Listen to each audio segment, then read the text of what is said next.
Yo les gars tout le monde, on se retrouve pour une nouvelle vidéo. La phase de qualification pour la Coupe du Monde 2026 est maintenant terminée dans la zone Afrique. Vous avez sous les yeux les 9 qualifiés directement. On va revenir, on va bien sûr les évoquer et on va parler en détail du match entre le Sénégal et la Mauritanie. C'était la J10.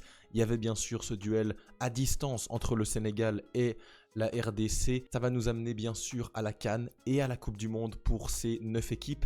Il y aura un 10e ticket qui va devoir être vraiment difficile à aller chercher. Ça sera entre les 4 meilleurs deuxièmes qui iront affronter en plus dans un barrage une équipe d'Océanie. Donc ça sera quand même très compliqué pour avoir 10 équipes africaines. Mais quand même, pourquoi pas, on a de belles équipes. Le Cameroun, le Congo, le Gabon également, donc ça peut être intéressant. En tout cas les gars, juste avant que cette vidéo commence, merci à toutes les personnes qui prennent quelques instants pour s'abonner, pour liker, pour bien sûr me donner vos avis dans les commentaires, exprimer votre joie ou votre frustration. Il y a toujours des déçus, il y a toujours des vainqueurs dans le football, donc bien sûr courage à vous les gars. Et on est parti pour parler des 9 équipes qui sont qualifiées pour la Coupe du Monde 2026.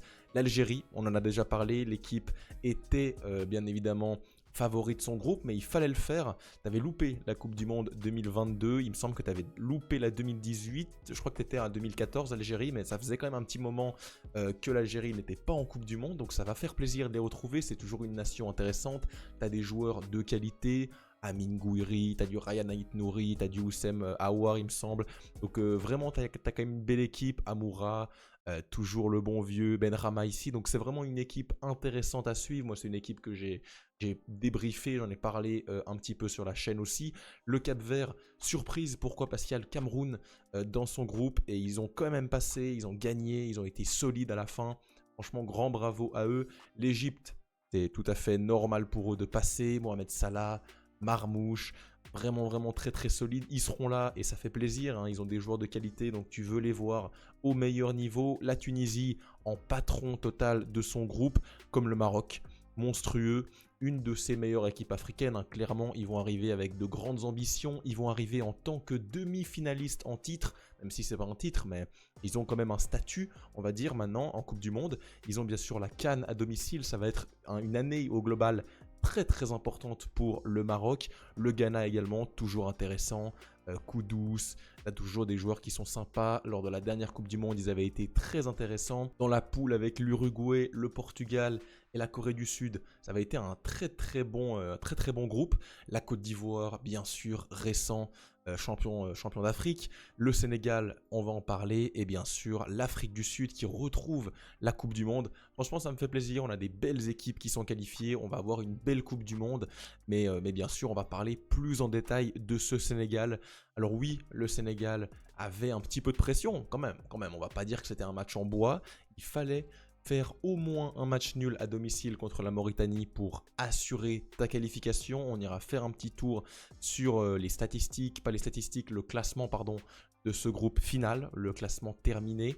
Bon, tu gagnes 4-0 contre une Mauritanie très faible, on va se l'avouer. Quand tu es 18e au classement FIFA et que tu joues le 110e à domicile, tu t'attends à une correction. Ça a été le cas.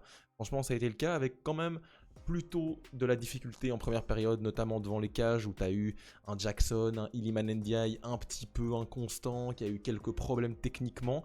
Mais au final, grâce à ce Sadio Mané incroyable qui met ce coup franc, qui met ce deuxième but, qui guide les Lions du Sénégal à la Coupe du Monde, et c'est vraiment une très belle histoire pour Sadio Mané qui commence à accumuler les images avec le Sénégal, c'est top.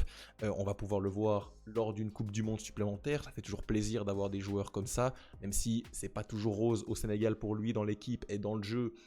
Au global, c'est quand même un joueur que tu as envie de voir lors d'une Coupe du Monde, donc c'est vraiment intéressant.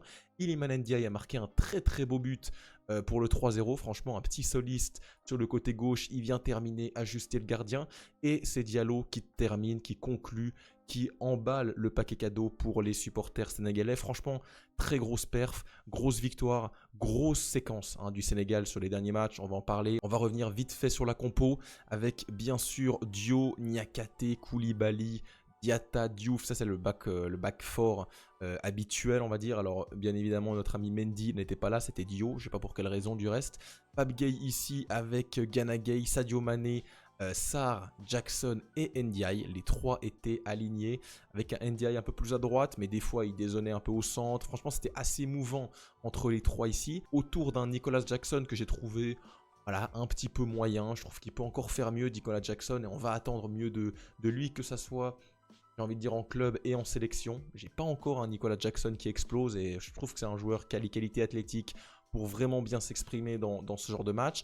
En face, tu as une équipe mauritanienne plus ou moins de la résistance, hein, ce qu'elle a pu. Franchement, il n'y a pas grande enseignement. C'est pour ça qu'on va pas non plus l'analyser techniquement, les gars. On va plutôt parler du contexte, de ce qui se passe autour, du raisonnement, de la qualification. C'est finalement ça l'important. Et au final, voilà, grâce à ce doublé de Sadio Mané, but d'Iliman Ndiaye et but de notre ami Diallo ici, avec l'entrée de Pape Sarr, de Pathé Ciss, bien sûr du Rayo, des joueurs de qualité, tu arrives à remporter ce match, tu arrives à remporter ce groupe qui au final se joue à 2 points. C'était très serré hein, entre le Congo et le Sénégal ici, 10 matchs joués, 7 victoires des deux côtés, 3 nuls, 0 défaite, tu termines invaincu. Ouais, c'est dur et c'est aussi très beau pour le Sénégal hein, qui l'a fait, qui est revenu des enfers pour se qualifier à la Coupe du Monde. 4 ans après le Qatar, tu vas pouvoir jouer aux États-Unis. Donc voilà, bravo au Sénégal.